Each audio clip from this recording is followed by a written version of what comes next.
वो अलग बात है कि नेता लोग खा खा करके पेट फुला फुला करके बैठे हुए हैं, वो लोगों को नहीं दे पाए।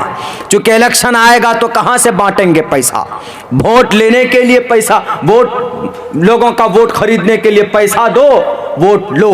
लेकिन हम लोग किसी को भी वोट दीजिए, शरई एतबार से जो मसला है वो ये है कि पैसों पर वोट देना गोया ईमान को बेचना, पैसों पर वोट देना ईमान को बेचना।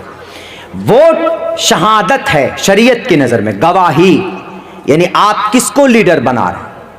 आपके मिसाल के तौर पर आपका गांव है, आपके गांव में एक आदमी को चुनना है मुखिया, तो उसमें 10 आदमी खड़ा हुआ, तो आपकी नजर में जो बेहतर है आप उसको दीजिए, आपकी नजर में जो बेहतर है, नेता की नजर में नहीं, आपकी नजर में जो बेहतर है उसको दीजिए। लेकिन अगर आपने वहीं पर 10 आदमी से पैसे ले लिए, वोट तो एक ही है आपका, 10 आदमी को आप कैसे दीजिएगा काट काट के। तो ये बात सुन लीजिए, आपने अगर 10 आदमी से पैसे लिए, 100 रुपया या 500 रुपया, पैसे तो खत्म हो जाएंगे, लेकिन आपका गुनाह कयामत तक बाकी रहेगा, जहन्नम में घसीट कर लेके जाएगा आपको वो गुनाह। ईमान बिक जाएगा आपका, और ईमान बिकने वाले कौम हम नहीं है। हजरत बिलाल हबशी को तड़पा तड़पा कर मारा जा रहा था, उनसे अबू जहल ने कहा, उनसे अबू लहब ने कहा, उतबा शैबा वलीद हंजला ने कहा कि ए बिलाल, सिर्फ इतना कह दो कि मैं मोहम्मद इब्न अब्दुल्लाह को नबी नहीं मानता, सिर्फ इतना कह दो कि मैं एक अल्लाह को नहीं मानता, इतना कह दो। तुमको क्या चाहिए? दौलत? तुम गुलाम थे ना, हम तुमको आजाद, गुलाम हो आजाद कर देंगे। उमैया इब्न खल्फ उन्होंने कहा हम तुमको आजाद कर देंगे, ये लो हीरे जवाहिरात, ये लो तुम सोने चांदी, ये लो तुम हवेलियां, ये लो तुम गुलाम बांदियां, ऐश करना, पूरी जिंदगी सेट हो जाएगी तुम्हारी, ऐश के साथ जिंदगी गुजारोगे। सिर्फ एक बात कह दो कि मैं मोहम्मद इब्न अब्दुल्लाह की शरीयत पर, उनके दीन पर, उनके अल्लाह को नहीं मानता, यानी मोहम्मद के अल्लाह को नहीं मानता, सिर्फ इतनी सी बात कहनी है।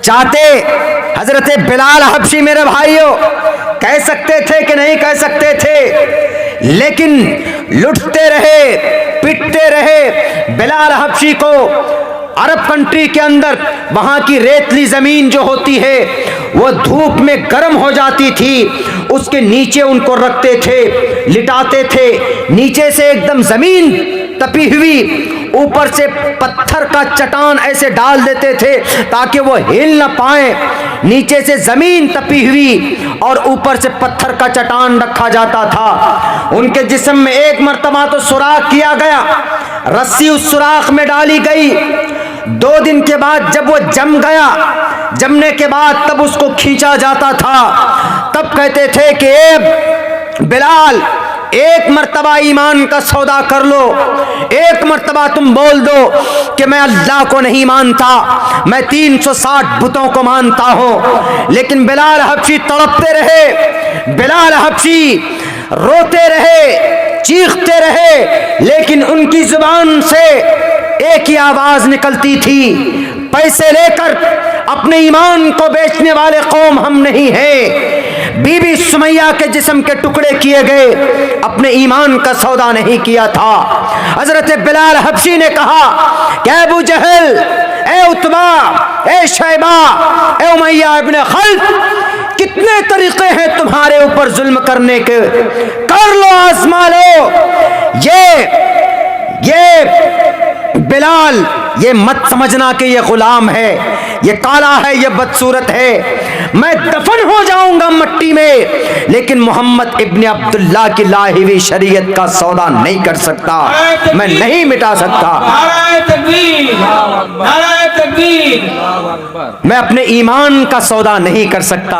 आज 500, 100, 200, 300 में हम बेच देते हैं अपने ईमान को। नहीं मेरे भाइयों, यही बिलाल हैं। मोहम्मदुर रसूलुल्लाह कहते हैं कि बिलाल, तुम्हारा कौन सा अमल है? तुम चलते हो मक्का की गलियों में, तुम चलते हो पटासपुर में, तुम चलते हो कलकत्ता हावड़ा में, तुम्हारी चलने की आहट मुझे सुनाई देती है जन्नतुल फिरदौस में। ये मकाम था, क्यों? उन्होंने ईमान का सौदा नहीं किया था। आज तो ये ठो नेता दिया, इसको भी कहते हाँ दीजिए ना, हम आपको इतना तो वोट दिलवाएंगे, उसको भी कहते दीजिए ना, हम आप ही को वोट दिलवाएंगे। नहीं मेरे भाइयों, ईमान का सौदा बिल्कुल नहीं होना चाहिए। तो बहरकैफ बहुत वक्त भी हो चुका है, और चूंकि कल भी यहाँ से बहुत दूर का सफ़र करना है, आसाम सिलचर पहुँचना है, वहाँ दिन का भी प्रोग्राम है, रात का भी प्रोग्राम। लेकिन बहुत तबीयत खुश हुई है आपके इस प्रोग्राम, बहुत प्रोग्राम में आता हूँ, लेकिन यहाँ के प्रोग्राम में मुझे बहुत खुशी मिली, जिसकी वजह से मैं तकरीबन 2 घंटे तक मैं बोल पाया हूँ। ये आप लोगों की मोहब्बत का, अराकीन जलसा के खुलूस का नतीजा है कि मैं इतनी देर तक बोल पाया। 2 काम हम लोगों को करना है, अपने बच्चों को हम लोग तालीम दें, दोनों तालीम दें, और हमें मिलकर रहना। कोई हमें अगर बांटने की कोशिश करे तो हम बटेंगे नहीं इंशाअल्लाह तबारक व तआला। पाबंदी से नमाज पढ़ेंगे, उलमाए किराम को सर का ताज समझे हम, औलिया अल्लाह को सर का ताज समझे हम, पीराने पीर को सर का ताज समझे हम। किसी भी उलमाए किराम, हुफ़ाज़ किराम, क़ुर्रा हज़रात के ख़िलाफ़ एक शब्द भी अपनी ज़ुबान से नहीं निकालिएगा। क्यों? अल्लाह ने उनकी तारीफ़ की है कुरान। अगर आप उनकी बुराई करेंगे, हाँ कमी कोताही हर किसी के अंदर होती, लेकिन देखिए उनके सीने में कुरान है, हदीस है, तो अल्लाह तबा आप उस चीज़ का एहतराम करते हुए, अगर आपको किसी से कोई तकलीफ है किसी भी आलिम दीन से, तो जाकर बात कीजिए। छुपा के रखा, खुदारा इस बेटी को जिंदा दरगोर मत कीजिएगा, इसको ज़बा कीजिए, ज़बा करके इसका कत्ल मत कीजिएगा। तो उस सहाबी ने उस वक्त तो कहा कि ठीक है कोई बात नहीं, लेकिन अंदर ही अंदर वो गैरत थी, मेरी ये बेटी कल चलकर इसको कोई और लेकर जाएगा, किसी और के साथ रहेगी, ये चीज नागवार गुजर रही थी उनके दिल में। अंदर ही अंदर प्लानिंग तैयार की। अल्लाह के नबी से कह रहे थे कि अल्लाह के नबी, मैं अंदर ही अंदर प्लानिंग बना रहा था कि कैसे इस बच्ची को हम दफन कर दें, खत्म कर दें। 1-2 रोज उसको शिकार के बहाने से जंगल पे लेके गया, उनकी माँ से कह के कि हम शिकार पर लेके जा रहे हैं। 2 रोज लेकर गए, आ गए, माँ को यकीन हो गया इनको अब कत्ल नहीं करेंगे, दफन नहीं करेंगे। लेकिन तीसरे रोज मैंने फावड़ा भी साथ में लिया, और भी सामान मैंने साथ लिए, और वो बेटी भी बोली कि अब्बा मैं आपके साथ जाना चाहती हूँ, आज भी शिकार में चलूंगी। उन्होंने कहा कि ठीक है बेटी चलो। अपनी बेटी को साथ लिए बहुत दूर जंगल में निकल गए। जाने के बाद वो सहाबी अल्लाह के नबी से कह रहे कि अल्लाह के नबी, मैं मिट्टी खोद रहा था, मिट्टी जब मेरे पैर में पड़ जाती थी तो वो मेरी छोटी सी मासूम सी बेटी मेरे पैर से मिट्टी हटाती थी कि अब्बा आपका पैर गंदा हो गया, खराब हो गया। जब मिट्टी मेरे सर पर या मेरे हाथ में लग जाती थी तो मेरी बेटी अपने कपड़े से उसको साफ करती थी कि अब्बा आपको तकलीफ हो रही है, आप बैठिए मैं खोदती हूँ। लेकिन उस बच्चे को क्या पता था कि वो कब्र उसी के लिए खोदा जा रहा। ए अल्लाह के नबी, मैं इतना जालिम था, मुझे तो उस वक्त सिर्फ ये ताना सता रहा था कि मैं किसी तरीके से इस बेटी को जिंदा दफन कर दूं। उस बेटी ने कहा कि अब्बा आप ये क्यों गड्ढा खोद रहे हैं? उन्होंने उस वक्त कहा कि बस ऐसे ही खोद रहा हूँ। खोदते रहे 2-3 घंटे के बाद जब वो कब्र खुद गई तो उसके बाद जब उस बेटी को डालने लगे तो उस बेटी ने चीख करके कहा कि अब्बा आप मुझे क्यों दफन करना चाहते? आप मुझे छोड़ दीजिए। मैं अगर आपको लगता है कि मैं आपके सर पर बोझ बनूंगी तो अल्लाह ने मुझे तो हाथ दिए हैं, मैं अपना रोजी रोटी कमाकर अपनी जिंदगी पाल लूंगी। लेकिन अब्बा मेरे खून से आप अपने हाथ को मत रंगिए, आप कातिल मत बनिए। ए अब्बा आप मुझे क्यों कत्ल कर रहे हैं? मैं आपकी बेटी हूं, मैं आपका ही खून हूं, आप ही से मैं पैदा हुई हूं। आखिर मेरा क्या कसूर है, मेरी क्या गलती है जिसकी वजह से आप मुझे कब्र में डाल रहे हैं? कुर्बान जाइए। काली कमली वाले नबी पाक अलैहिस्सलाम रो रहे थे जब सहाबी ये वाकया सुना रहे थे, लेकिन उस वक्त ये तशद्दुद उस वक्त के लोगों के अंदर थी। बेटियों के ताल्लुक से, औरतों के ताल्लुक से उन्होंने बिल्कुल भी नहीं मानी। वो बेटी को धक्का, जोर से धक्का देकर ऊपर से 5 मन मट्टी चढ़ाकर दफन करके वहां से आ गए। आने के बाद अल्लाह के नबी जब सुने, अल्लाह के नबी ने कहा कि जालिम इंसान, तुम्हें बेटी के ऊपर रहम नहीं आया? पता ये कौन है? ये बेटी है, ये बेटी है, तुम्हारे घर में बेटी है अगर औरत, तो तेरी घर की रहमत है वो। अगर तेरे घर में ये बेटी औरत तुम्हारी बहन की शक्ल में होती है तो तुम्हारी घर की इज्जत होती है। अगर ये औरत तुम्हारी घर में बीवी बनकर है तो तुम्हारी घर के अंदर तुम्हारी शरीके हयात है, तुम्हारे लिए खाना बनाती है, तुम्हारे लिए तुम्हें खुश करने के लिए और वो काम कर गुजरती है। अगर वो तकलीफ में हो, दर्द में हो, तो तुम्हें खुश करने के लिए कभी भी वो तुम्हें मना नहीं करती है। और एक बात याद रखो दुनिया वालों, अल्लाह के नबी का पैगाम था, कहा उस बादशाह सुन रहा था हजरत लबीद के जरिए से ये वाकया, और उन्होंने कहा कि बादशाह साहब, आज तक दुनिया के अंदर औरत को वो मकाम नहीं दिया, लेकिन मेरे नबी ने कहा कि लोगों, अगर औरत माँ बन जाए, अगर बेटी माँ बन जाए, अगर ये औरत, अगर तुम्हारी बहन माँ बन जाए, तो फिर उस माँ के कदम के नीचे जन्नत है। ये मकाम आज तक किसी ने भी नहीं दिया, लेकिन मोहम्मद इब्न अब्दुल्लाह ने कहा कि औरत के कदम के नीचे जन्नत है। कुर्बान जाओ मेरा सब कुछ मोहम्मद रसूलुल्लाह के लिए कुर्बान।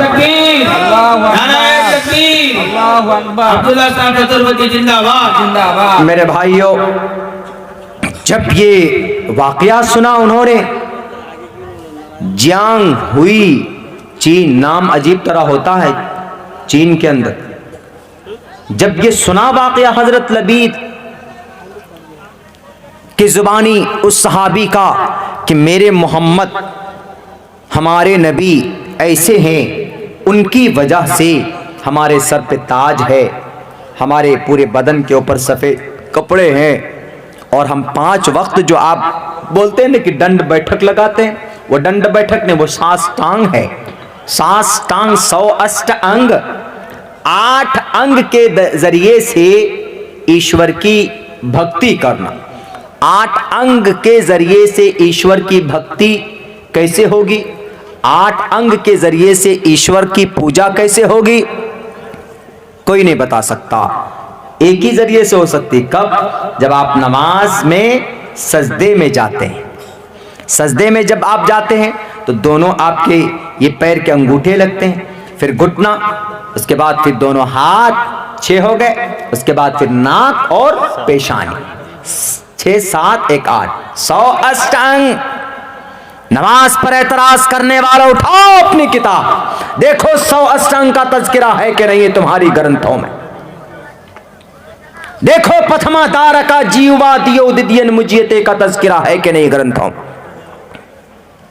खड़ा नहीं हो सकते तुम अपने हमारे सामने, मैं तालिब इल्म जरूर हूं, लेकिन तुम्हारी ग्रंथों को पढ़ना शुरू करूंगा तो हमारी नमाज तुम्हारी ग्रंथों के अंदर नजर आएगी, हमारा अजान तुम्हारी ग्रंथों के अंदर नजर आएगा, हमारे ज़कात तुम्हारी ग्रंथों के अंदर नजर आएगी, हमारे रोजे तुम्हारे ग्रंथों के अंदर नजर आएंगे, हमारे नबी तुम्हारे ग्रंथों में नजर आएंगे, हमारी आखिरत तुम्हारे ग्रंथों में नजर आएगी, हमारी क़यामत तुम्हारे ग्रंथों में नजर आएगी। उठाओ, क़यामत का तज़किरा तुम्हारे गुरुर पुराण के अंदर है कि नहीं है? ओम पूर्णमिदः पूर्णमिदं पूर्णात् पूर्णमुदच्यते पूर्णस्य पूर्णमादाय पूर्णमेवावशिष्यते।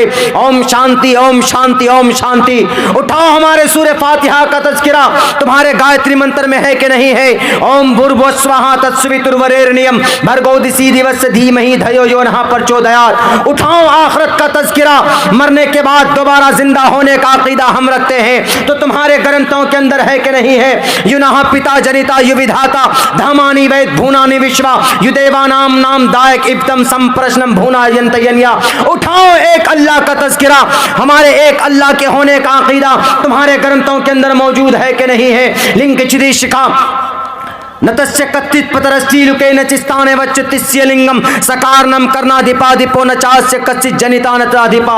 उठाओ, मौत का तस्करा तुम्हारे ग्रंथों के अंदर है कि नहीं? अविक्तम वित्ति मापन्यम मनयंति माम बुद्धमा परम भाव मजानंतो ममाव्यमान उत्तमम। उठाओ, एक अल्लाह की इबादत का तस्करा जो बिना किसी अंग के बने हुए हैं तुम्हारे ग्रंथों के अंदर मौजूद है कि नहीं? न देवा मुरच्छलामिया, अगर ना हो तो मुझे कहना दुनिया के अंदर कितना बड़ा पढ़ा लिखा आ जाए, मैं साबित करूंगा अपने कुरान से भी और बाइबल से भी और वेदों से भी कि वी आर कंप्लीटली मुस्लिम। हम अल्लाह और ईश्वर के नजदीक सबसे बेहतर और कंप्लीट अगर कोई इंसान है, सबसे बेहतर और कंप्लीट अगर कोई मनुष्य है तो वो इस धरती का मुसलमान है। क्यों? क्योंकि वो ईश्वर के फरमान के मुताबिक अपनी जिंदगी गुजारता है। मेरे भाइयों, बातें तो बहुत सारी होती है,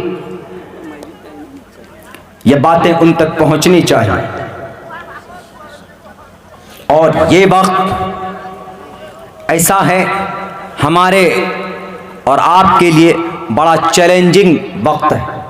चारों तरफ से आपको अपने लोग भी बेवकूफ़ बनाते हैं, अपने लोग भी बेवकूफ़ बनाते हैं कभी कभी हम लोगों को। हमें बेवकूफ़ नहीं बनना है। समाज के अंदर कोई बहुत बड़ा आपदा, कोई दिक्कत परेशानी आ जाती है तो कोई बाहर से तुर्रम खां आपके मामले का हल नहीं करता, बल्कि आपके समाज के लोगों को खुद से हल करना पड़ता है। इसलिए आप अपने समाज को स्ट्रॉन्ग करने के लिए क्या कीजिएगा? First of all you have to do, you will have to, आपको करना है to educate your children, your child. अपने बच्चों को तालीम दीजिए। कोई मामला अटक जाता है तो हमारे अकाबिरीन उम्मत उलमाए किराम मौजूद, उनसे रुजू करें, उनकी ज़ियारत करें, उनके सामने जाएं, तो इंशाअल्लाह तबारक व तआला मैं लिख कर देने के लिए आपको तैयार हूं कि वह आपकी सही रहनुमाई करेंगे। अगर आपने अपने बच्चों को तालीम दे दी, तालीम याफ्ता बना दिया, अभी तक तो हम लोग खाने पीने पर पे अपनी ज़िंदगी गुजार लिए, जो पढ़े, जो एजेड तबके के लोग हैं, लेकिन यहाँ से अपनी नस्ल को पढ़ाइए। मैं जलसों में जाता हूँ मेरे भाइयों, मैं हर फील्ड से जुड़ा हुआ, सियासी फील्ड से भी जुड़ा हुआ हूँ और तालीमी मैदान से भी हमारा, बल्कि सबसे मजबूत और स्ट्रॉन्ग हम जो काम कर रहे हैं वो तालीम के ऊपर कर रहे हैं।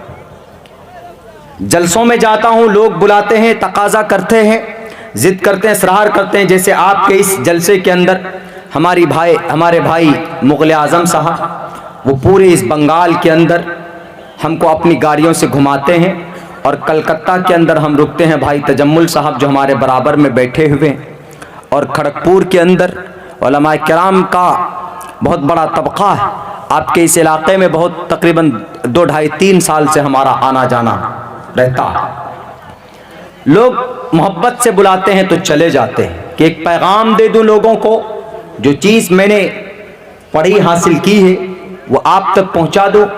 वरना सबसे बेसिक जो हमारा फोकस है वो तालीम पर, एजुकेशन पर है। हमारा एक एजुकेशनल इदारा चलता है, उसके अंदर हम दोनों तालीम बच्चों को देते हैं। कुरान की भी तालीम हम बच्चों को देते हैं, साइंस की भी तालीम हम बच्चों को देते हैं। ऐसा नहीं कि हमारा बच्चा कुरान पढ़ना जान जाए, हमारा बच्चा हाफिज़ कुरान बन जाए, मौलाना साहब बन जाए। अब उनसे अगर पूछें कि बाबू तुम्हारे बंगाल का सीएम कौन है, चीफ मिनिस्टर कौन है, बहुत ऐसा होता है, अभी तक होता हुआ आया है कि हमारे मदारिस के मकातिब के बच्चों में सोशल सामाजिक ज्ञान देने का कम रुझान रहा है, लेकिन नहीं, देना चाहिए, ताकि अगर कोई मिदनापुर का बच्चा है, मदरसे में पढ़ रहा है, हाफिज़ कुरान है, बहुत बड़ी बात, हाफिज़ कुरान अगर है तो दुनिया में उससे बड़ा ओहदा मैदान महशर के अंदर कुछ नहीं हो सकता। लेकिन दुनिया में जीने के लिए ज़रूरी है कि उनको ये भी पता होना चाहिए कि भाई तुम्हारा सीएम कौन है बंगाल का। ये भी पता होना चाहिए कि भाई हमारी सीएम मौजूदा ममता बनर्जी हैं, आगे कौन होगा, उससे पहले कौन थे, वो एक अलग बात। हम जिस डिस्ट्रिक्ट में रहते हैं, यहाँ का डीएम कौन होता है, एसपी कौन होता है, ब्लॉक में बीडीओ किसको बोलते हैं, सीईओ किसको बोलते हैं, ये सब चीज होती। आपका कोई भी मैटर अगर होता है तो आप ब्लॉक में जाते हैं, जहां सीईओ होता है, बीडीओ होता है, बीईओ होता है। डिस्ट्रिक्ट में जाइए, डीईओ होता है, डीएम होता है, एसडीएम होता है, एसपी होता है, डीएसपी होता है। ये चीज बच्चों को आना चाहिए, ताकि अगर आप पर कोई जुल्म करे तो आपको पता होना चाहिए कि अगर आपकी जमीन के ऊपर कोई कब्जा कर रहा है, कोई वो कर रहा है, तो आपकी जमीन का मामला कौन देखेगा। है जमीन का मामला, आप चले गए कहां, किसी नेताजी के पास तो हल नहीं होगा। जमीन का मामला है तो सीईओ के पास जाना होगा, वो जाकर के ठीक ठाक कराएगा।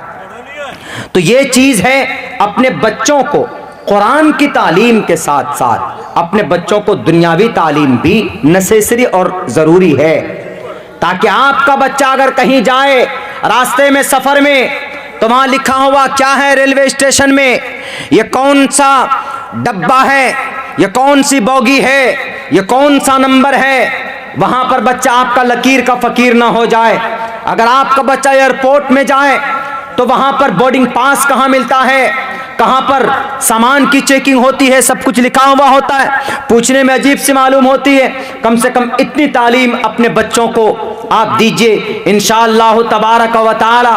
अगर आपने इतना काम किया तो आप मरकर चले जाएंगे, लेकिन आपके बच्चे को दुनिया के अंदर कभी भी तकलीफ का सामना नहीं करना होगा। मेरे भाइयों, मैं जानता हूं तकलीफ होती है समाज के अंदर उन्हीं लोगों को जो लोग पढ़े लिखे नहीं होते, तकलीफ होती है समाज के अंदर उन्हीं लोगों को जो लोग अंगूठा छाप होते हैं। बड़ी दिक्कत होती होगी आप लोगों को जो लोग इस दहलीज पर हैं, इस मरहले से अभी गुजर रहे हैं। इसलिए अहद कीजिए, दो काम अगर आपने कर लिया, एक काम तालीम का अगर आपने कर लिया और दूसरा काम यूनिटी और आपने इत्तिहाद बना लिया, तो मैं आपको दावे के साथ कह सकता हूं, आने वाली 25-30 साल के बाद जो नस्ल है, इंशाअल्लाह यही नस्ल आपके समाज को तरक्की के दहलीज पर देखेगी।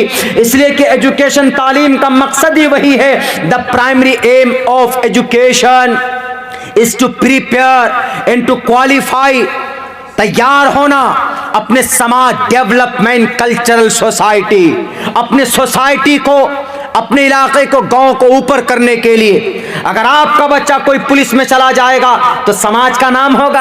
अगर आपका कोई बच्चा ब्लॉक में जॉब में चला गया तो आपके गांव का नाम होगा। नाम के साथ साथ में एक हिम्मत मिलेगी कि मेरे गांव का एक बच्चा पुलिस में है, मेरे गांव का एक बच्चा सरकारी सर्विस में है, मेरे गांव का एक बच्चा सिविल सर्विस में है, मेरे गांव का एक बच्चा। गर्व कर रहे हैं ना। यहां का मद्रास का, चेन्नई का वो नौजवान जिसने 75% गूगल के शेयर पर हिस्सेदारी जमा ली है, सबसे ज्यादा पॉपुलर इस वेबसाइट का ऑनर कौन बनने जा रहा है? डॉक्टर सुंदर राम पिचाई। मैंने आपसे पहले भी तज़किरा किया। यह आसमान से नहीं नाजिल हुआ है ये लड़का। अरे आपके इसी खड़गपुर से IIT हासिल किया, इसी खड़गपुर से, यहीं से पढ़कर गया है वो लड़का। तब जाकर 75% शेयर गूगल का, जो हम लोग अपने मोबाइल में यूज करते हैं, 75% गूगल का शेयर होल्डर ये लड़का बन गया। 47 करोड़ रुपए एक महीने का इसकी तनख्वाह है इस बच्चे की।